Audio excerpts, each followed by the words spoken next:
Thanks, Simon. Kia ora koutou, ka nui te harekoa ki hui hui nei tātou ki tēnei whare a tāhua.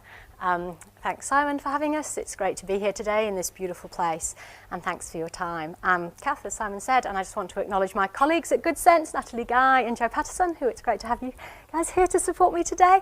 And as Simon said, we want to work with organisations that are part of the solution, not part of the problem. So they're not all good business, they're not all green businesses, but a lot of them are. We also work with not-for-profits, social enterprises, a lot of software companies because they have, very low impact compared to a lot of businesses, and with a range of green businesses going away. And some of those brands might be familiar with you today. So we're going to talk a lot about promotion this afternoon. I'm going to take you through some of the fundamentals, and a little bit like Matt's presentation. I'm a big believer that marketing is something that we can all be good at, and a lot of it comes from empathy. And there are some core principles when we're doing marketing in the green space that are really important to deploy. So we're going to look at those together today. But why promote? I come to events like this regularly and meet great organisations doing great work who are actually not that great at telling their stories. And we'll look a little bit about why that might be. But it is really important that we tell those stories. It really matters. And it matters because only 1 in 3 buyers, 1 in 3 consumers in New Zealand feels informed that there are products and services out there that they can buy. So they're looking for greener solutions, but they don't know where to find them. When we look at New Zealand attitudes to that. And those customers are your potential allies, and we'll need their support as we start to get into the harder stuff of sustainability. Once we've done the early energy saving, cost saving things, and we need to do the harder stuff, we need those consumer advocates behind us. So we need to be telling our stories to them. And also the landscape is going to be increasingly competitive. If you're not telling your stories, somebody else might be doing so and doing it more effectively. So it's really good, really important that we all get good at green marketing. But I think a lot of organisations, a lot of brands do have a bit of a fear of putting their head above the parapet. And for good reason. There are some real risks, both in terms of brand reputation and in terms of legals getting it wrong. And so we spent quite a lot of time in sussing how to get it right, and that's what I'm going to share with you today.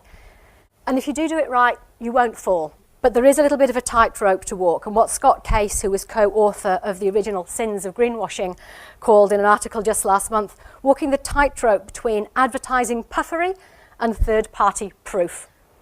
And those two extremes of, completely making it up and telling porkies, through to having full third-party certification. And, one of the organisations we work with from time to time called Saw Printing, I think are probably one of the most third-party certified organisations in New Zealand, and really take that very seriously. But if you do green marketing right, you can walk that tightrope. It is a skill you can learn, and you won't fall, and the rewards are worth taking that risk. And so much of it comes down to earning the like. Earning that customer passion for you, which will express itself in a whole range of means, from talking about you at the barbecue through to hitting that little like button on Facebook if you're a consumer brand. And of course, every experience a customer has with your organisation, every touch point is a brand moment of truth. And how do we make those moments of truth relevant to our sustainability work? How do we help people join the dots and see them coming together?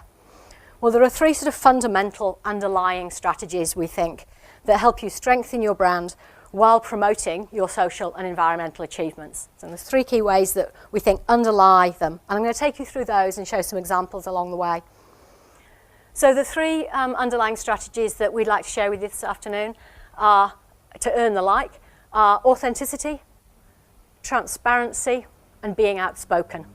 And we'll take you through each of those, being authentic, being transparent, and being outspoken, and the role they play and the opportunities they present.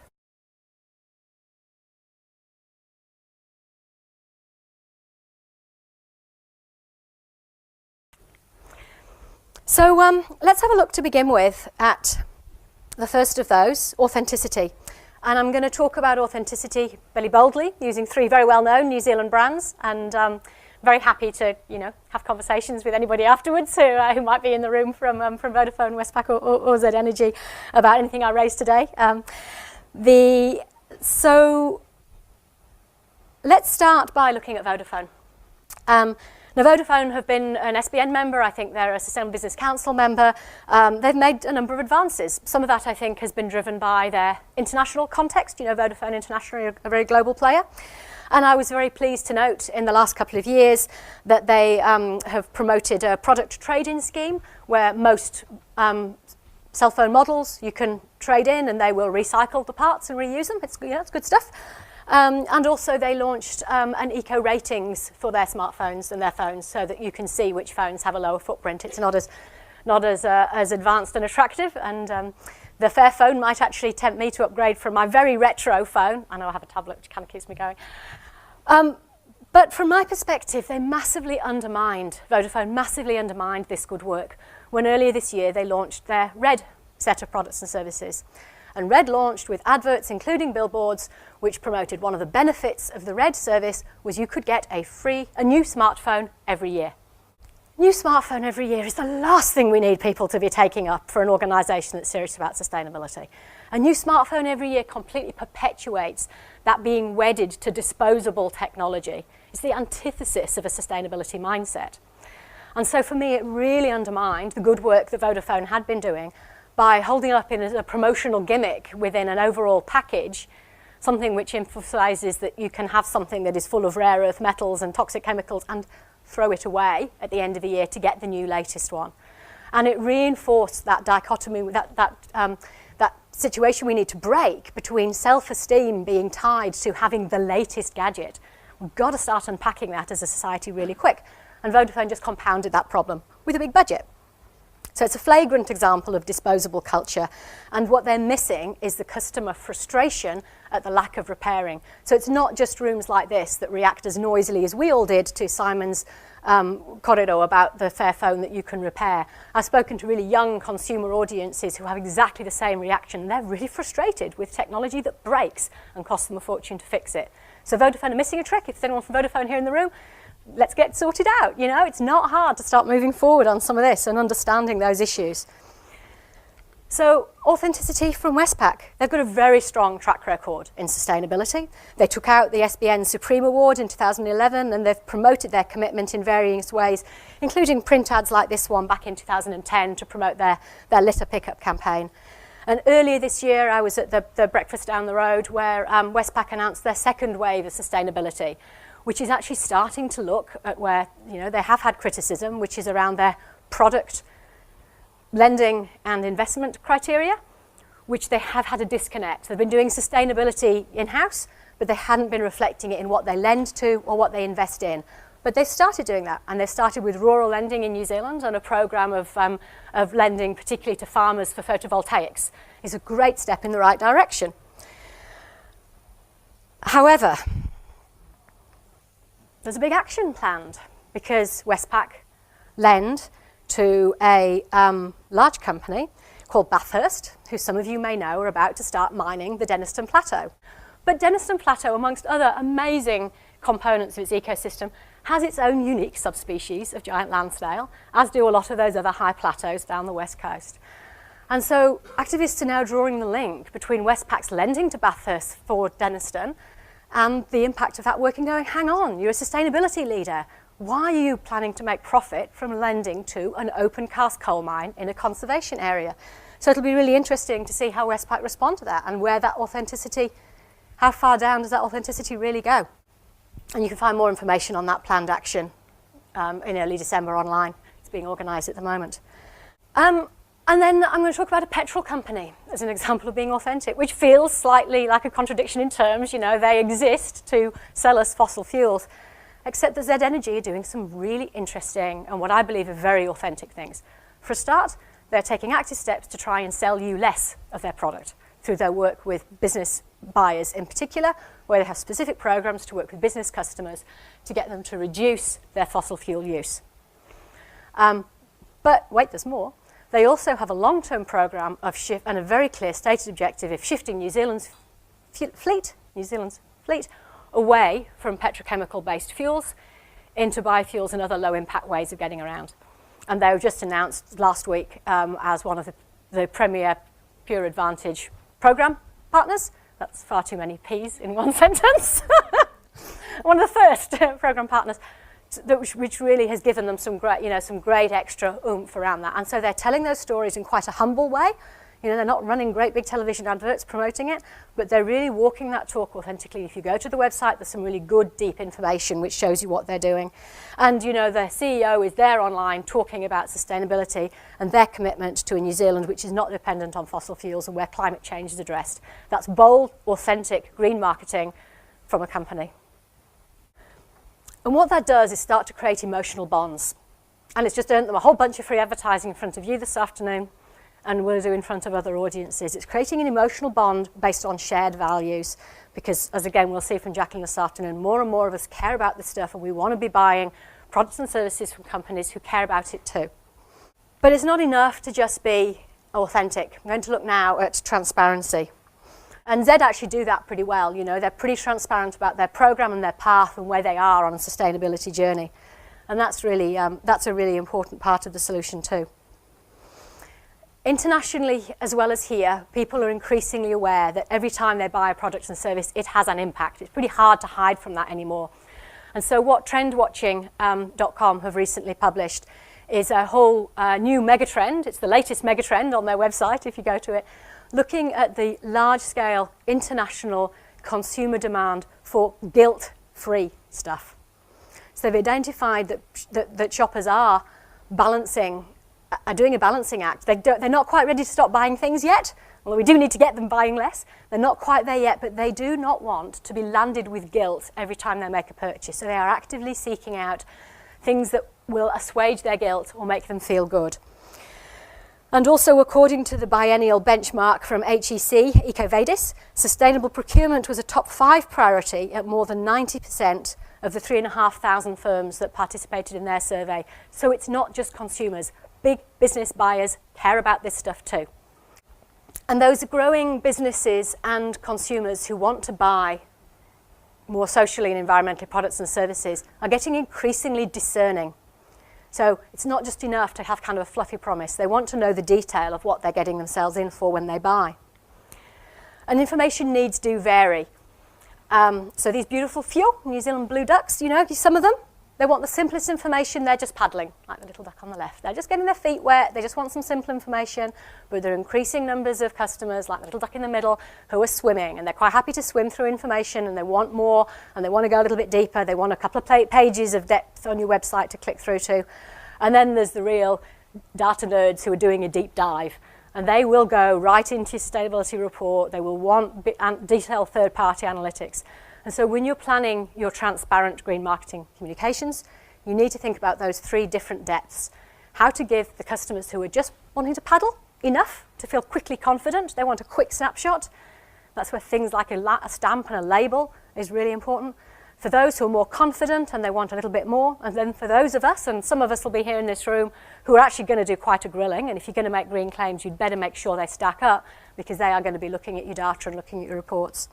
And there's increasing tools now like smartphone apps where you can zap a barcode on a supermarket and get a triple bottom line analysis of what that company's impact is, for instance. And so to do transparency well, you need to be specific, you need to be candid, and you need to make sure the information is credible.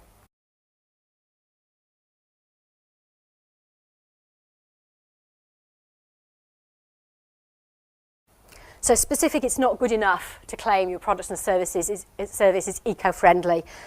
You've got to say why. You've got to be transparent about why it is a better product or service. For example, we're working, Green Air are one of the sponsors here today, and we're working with them on an email newsletter for the new year at the moment about green walls. And in that, we'll be talking about how doing green walls well can reduce your dependency on air conditioning, for example. So we're doing that deep information so that we're specific about what the impact is, not just that plants are good for buildings. Also being candid, we all know the system is broken, and I don't yet know of any business that is 100% eco-friendly. So communicating where we are on the journey, what our intent is, where we're going to go, is really important.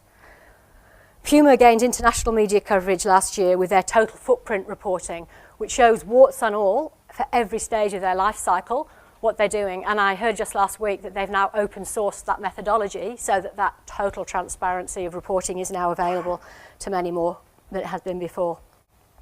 and credible. So with increasing customer knowledge and actually valid skepticism about claims, you've got to give people a reason to believe you. You've got to give people a reason to believe your claims. And that might take the form of your founder's pedigree. They may have a great track record.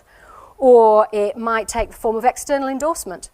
But the most powerful credibility does come from third-party certification. And Dole knew this when they chose to launch their ethical choice labelling, because they made it look as if it was a third party, and that was partly why the Commerce Commission held them to account. And they said consumers potentially risk being misled because by putting an ethical choice label on, you are making it look as if that is a third party endorsement. And theirs was a reaction, when the Oxfam report had come out and they had pulled their ethical choice, Dole New Zealand rang and they said, we perhaps ought to be talking to someone from a marketing perspective who knows this stuff. And I said, no, you need to go and talk to the workers who grow your bananas, and they know what you need to fix. But he did tell me in that conversation that they specifically launched ethical choice as a response to all good bananas who had come out with a fair trade certified banana. So they tried to gain the credibility of a certification without doing the hard yards to get there, and it hurt them. It's hurt them in a lot of brand damage over the last year. So genuine third-party certification does come at a cost, but it should be seen as a marketing investment for those organisations who can afford to make it. And as customers become increasingly savvy, they want organic products with a BioGrow or an Assure quality logo on them. And I should declare at this point that GoodSense has done work with both Fairtrade New Zealand and Carbon Zero in the last wee while. So, we do work with certification agencies, but I've been promoting third-party certification since, 2007, 2008. So it's something that precedes before it because it gives customers certainty and makes you more credible. So if you've got a authentic approach and you're being really transparent, it's time to get outspoken. We're living in a way that needs to change more quickly than we currently are.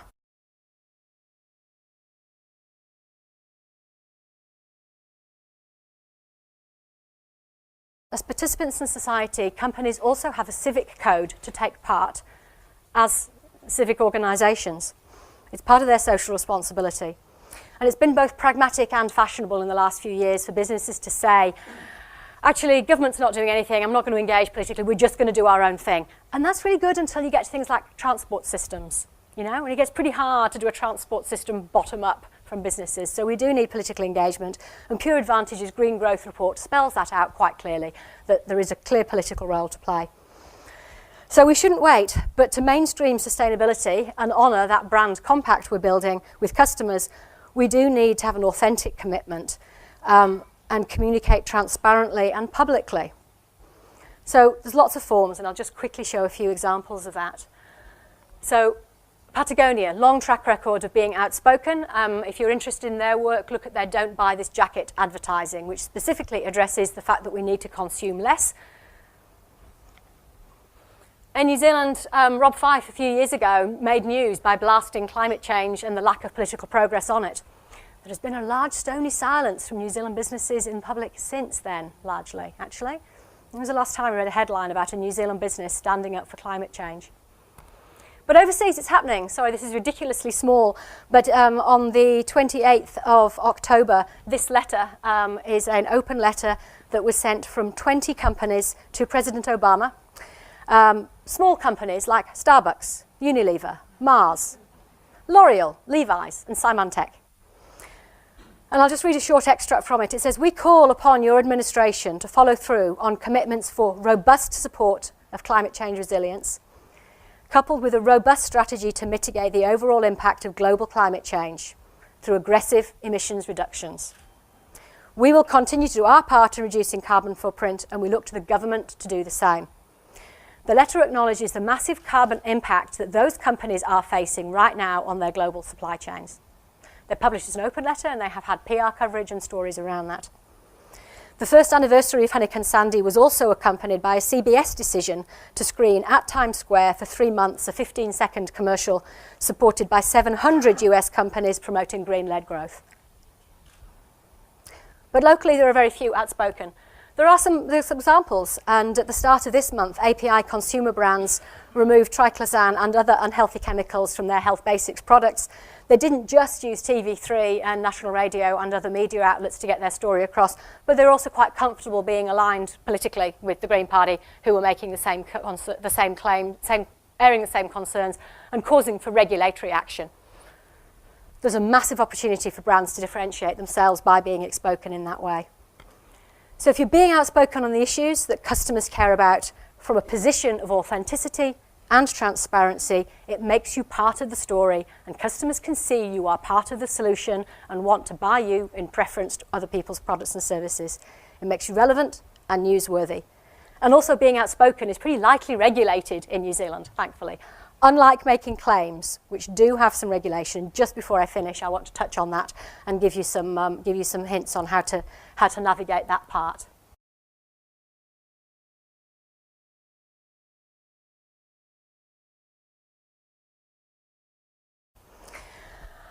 So if you don't want to end up being pinged, you need to be familiar with the Commerce Commission's requirements for green claims and also the Advertising Standard Authority's Environmental Code. They're all available online, and in short, both of those organisations require your claims to be specific and verifiable. Claims like eco-friendly can't be used in that context. They require you to take a whole of life cycle approach to any claims you're making. So your product can be great and green, but if it comes in rubbish packaging, if it comes in rubbish packaging, they'll ping you for that if you're making a claim about the product because you're not thinking whole of life cycle. And both look at imagery as well as words. So the fluffy dolphins and rainbows are taken seriously by those guys when they're looking at regulation. And basically what they're looking at is, are the public risking greenwash? Are you risking greenwash? And greenwash being claims that mislead, distract or exaggerate. And the ASA achieve 100% compliance. The Commerce Commission does prosecute under the Fair Trading Act with fines. There's also new legislation coming up, which will mean you have to have evidence for any claims before you make them. And so when Dole advertised their ethical choice, it took them 5 months to muster some evidence that that actually was or wasn't robust. And they kept the Commerce Commission waiting for 5 months before they sent that information through. But this new legislation, if it goes through, the Consumer Law Reform Bill, will require that anything you advertise, you have to have the evidence in your filing cabinet before you make it. And it really matters because, 94% of New Zealanders, according to Colmar's research in 2011, said they get annoyed when products try to pass themselves off as greener than they really are. And when consumers get upset, our brands suffer as a result. So, if we're wanting to build that consumer love and have those values aligned, it's really important that we look at authenticity, transparency, and be bold and be outspoken. There's massive opportunity to do that, and consumers want to hear from you. They want to know that you share their concerns and that you're on the journey and that you too are part of the solution they're looking for. Kia ora whanau, thank you for the time this afternoon. It's an absolute pleasure to be part of such a great lineup, and I'm loving the conference, and I hope you enjoy the rest of it too. I'll hand back over to Simon now, and thank you for your time.